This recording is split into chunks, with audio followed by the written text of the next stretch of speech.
morning, children. In the previous class, we studied the first part of the chapter, Motions of the Earth. Children, did you remember what we studied? Of course, you might be remembering. We studied about rotation, revolution, and also the changes which take place due to the rotation and revolution of the earth. And we also studied about the leap year. Let's have a quick recall of the terms which we studied in the previous class. Children, tell me, what is rotation? Rotation is the movement of the earth on its axis. And what is revolution? The movement of the earth around the sun in a fixed path or orbit is called revolution. Then we studied about the leap year, and I hope you all might be remembering what is leap year. When the month February has 29 days, it's known as a leap year. Today, children, we are going to study about the different seasons which occur due to the revolution of the earth, and also the time zones, the standard meridian. So this is all we are going to study in today's class. So children, we were studying about the seasonal changes. How these seasonal changes take place? They are caused by the tilting of the earth and its revolution around the sun. And these bring about the variations in the lengths of day and night. This is how the earth is tilted and the seasonal changes takes place. So first we experience summer, when the North Pole is directly tilted towards the sun, and when the longest days and shortest nights occur in northern hemisphere, the summer season takes place and weather is warm. And we all are very much familiar what all happens in summer season. What type of clothes we wear. We enjoy the cold things like the ice creams and the cold drinks. And also we love going to the hill stations. So these are the summer months. Then comes the winter season. As we all know that it is a cool weather and the season is cold. Now how it occurs? When the North Pole is tilted away from the sun. And then what will happen? Earth will receive the shortest day and the longest night of the year. So this is the speciality of the winter season. Then comes another term, equinoxes. What does it mean?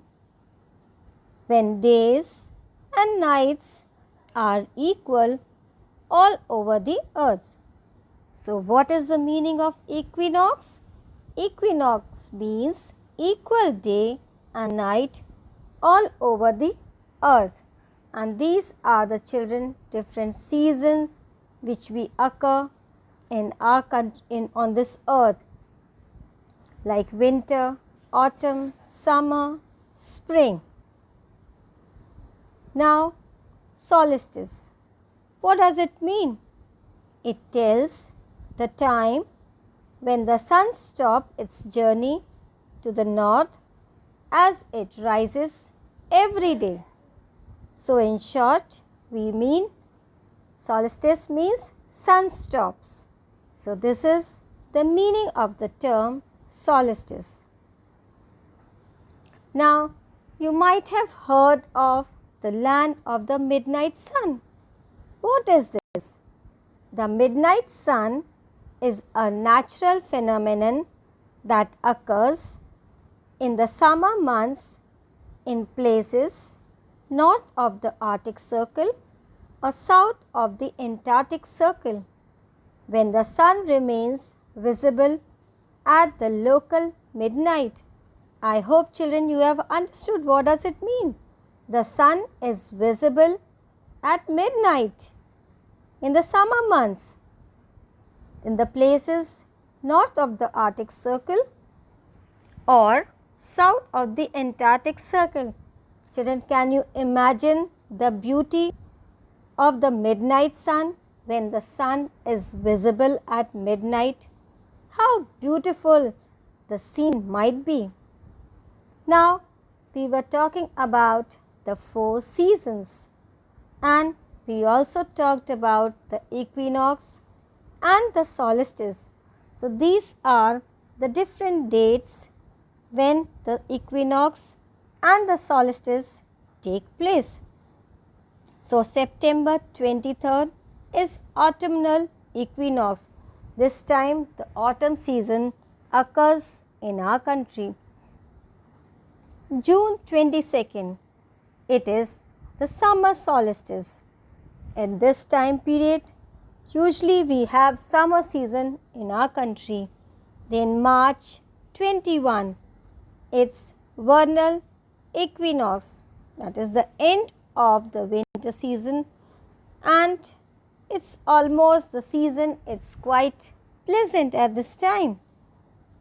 We generally call it a spring season.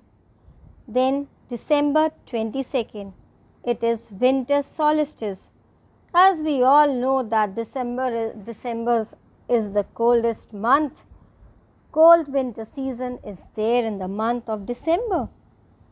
Now children, I have also told you about the time and standard time zones. What is local time? If we would base time on the earth's rotation covering 360 degree in a day or 15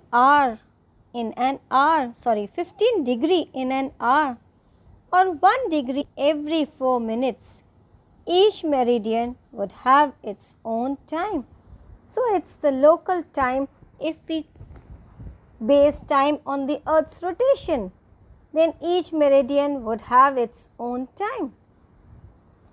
So, children, can you see the then finally what happens? The earth was divided into 24 time zones and each zone 1 hour apart, covering approximately 15 degree of longitude. Children, this you will study in detail in the later classes, in the higher classes, the different time zones of the world. So, not all countries, however, follow the standard time system. There are few countries who are having the different time, the duration of the time as compared to the other country. Now, again a quick review of what we studied, that is motions of the earth, rotation and revolution. Rotation means rotating on its axis and revolution means the earth revolves round the sun.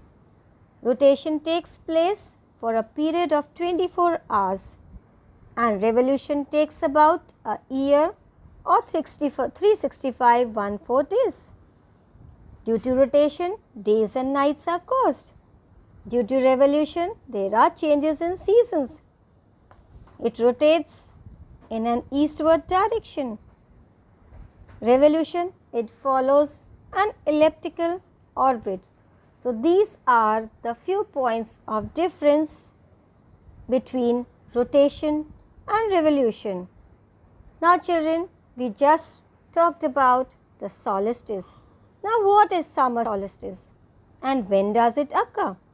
So, summer solstice takes place when North Pole is directly tilted towards the sun. It occurs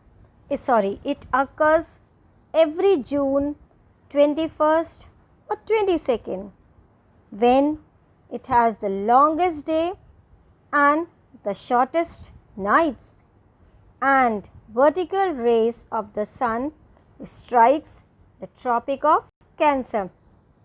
So these are a few points of explanation of summer solstice. Now we will study about autumnal equinox. What are the special features?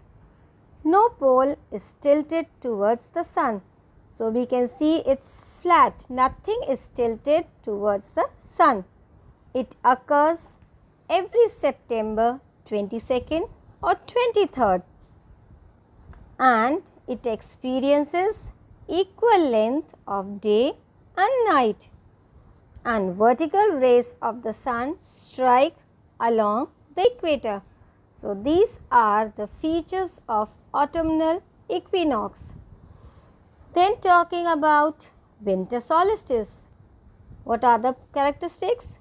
South pole is directly tilted towards the sun. It occurs every December 21st or 22nd.